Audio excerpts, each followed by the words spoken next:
Ghost towns, lifelong savings disappearing under people's noses, and your own economy under immense threat even if you don't live in China. Well, all of this is happening in China, and your economy can get under the line of fire pretty soon. Imagine paying for a house you'll never get to live in. Well, that's just the misfortune that the people of China are currently facing. Now, they are in a shitstorm of an economic crisis so massive that it's simply outrageous. There's utter chaos currently as the people have lost their patience, and now they are protesting outside banks in a rare display of resistance all across the nation, while their government reportedly sends military tanks to stop them from protesting. Also, there are rumors that the Chinese government is using hackers to send bots to all the platforms that are covering this news.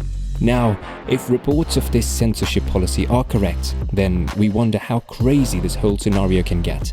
Let's dig into the video to find out the details about this mass protest going on in China at the moment.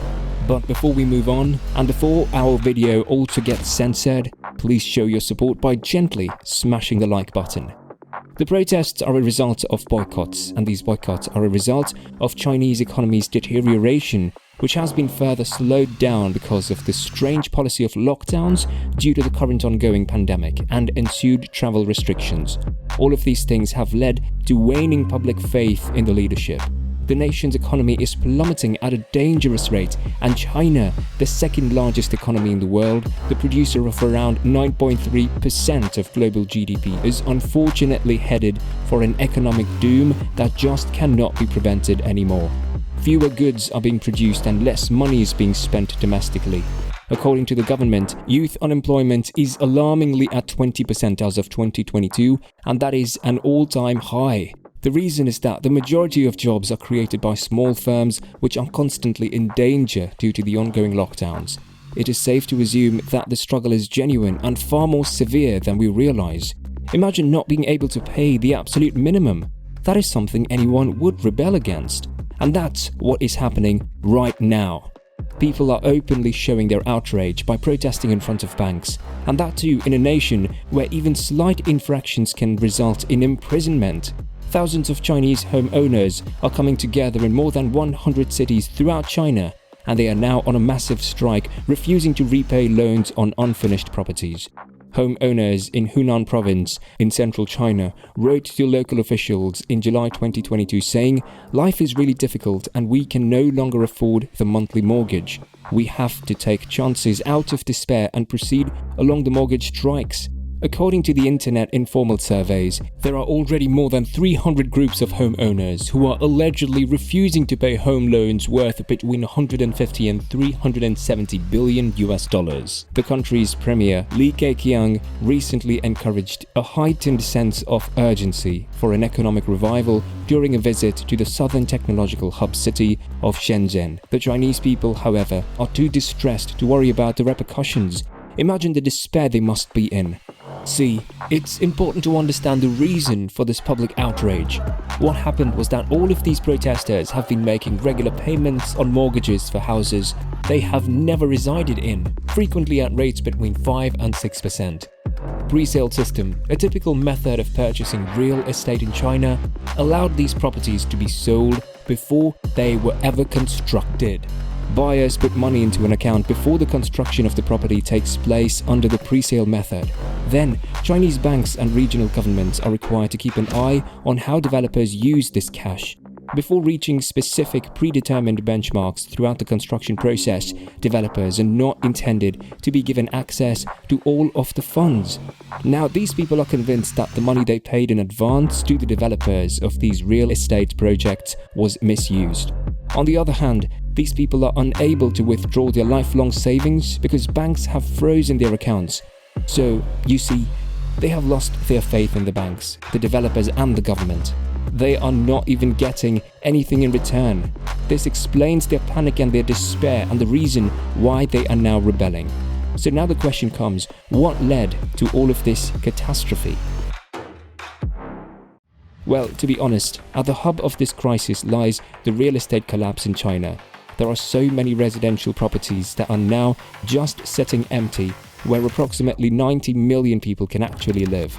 Currently in China, there are literally these ghost towns where buildings and houses stand without a sign of a living soul. The reason is these are unfinished properties. People cannot move there, nor can they afford to buy these properties anymore either. Now that you have a picture of the gruesome reality of once highly celebrated real estate in China, you have to understand how this whole bubble began to inflate. For this, let's go some 20 years back. At that time, the urbanization bug had not bitten the Chinese people just yet. The majority were settled in rural areas. But then, because of better job opportunities and studies, more and more people started migrating to the cities. By 2022, almost 65% of the Chinese population lives in cities and only 35% remains in rural areas. Now, with the influx of people, the demand for residential property increased exponentially. Because of this great demand, more and more development companies jumped in. They started taking loans from banks and other vendors too. According to some estimates, housing accounts for around 70% of household wealth, which makes real estate the most significant investment for the majority of Chinese citizens. Real estate investment was so successful that it fueled about 1/3 of China's economic activity. Now, these developers got completely unhinged as they started developing property at a rate that brought in a huge business and economic boom for China. Everything was cool, people were happy and buying and investing in new property like hotcakes, and the banks were happy too, for obvious reasons. However, these developers went completely nuts. What they started doing was that they took loans and started one project, sold it off to other buyers, and then, without finishing it first, they would use that money plus additional loans from the banks to start another project. This way, one after another, new projects came into existence completely unregulated and uncontrolled. In 2020, the government of China saw this with concern and introduced 3 red line criteria that every development company had to take care of before starting another project. To put a halt on increasing home prices, other central and local government measures such as restrictions on mortgage lending, rent controls in major cities, and cancellation of land auctions also began. But it all caused a downturn in the real estate market in 2021. It was found out that 14 of China's top 30 developing companies had broken the rules at least once by October 8, 2021. Now this is where the hidden, dark and ugly secrets finally started surfacing. Customers reported that numerous banks had been lending money to developers even before the required stage of construction had been reached, and then the developers started refusing to repay their loans. But the biggest shock came when the greatest development company in China, Evergrande, could not pass these criteria set by the government. In fact, it failed. Big time. This news hit really hard. The government stopped leasing more land to Evergrande. Banks stopped loaning them money.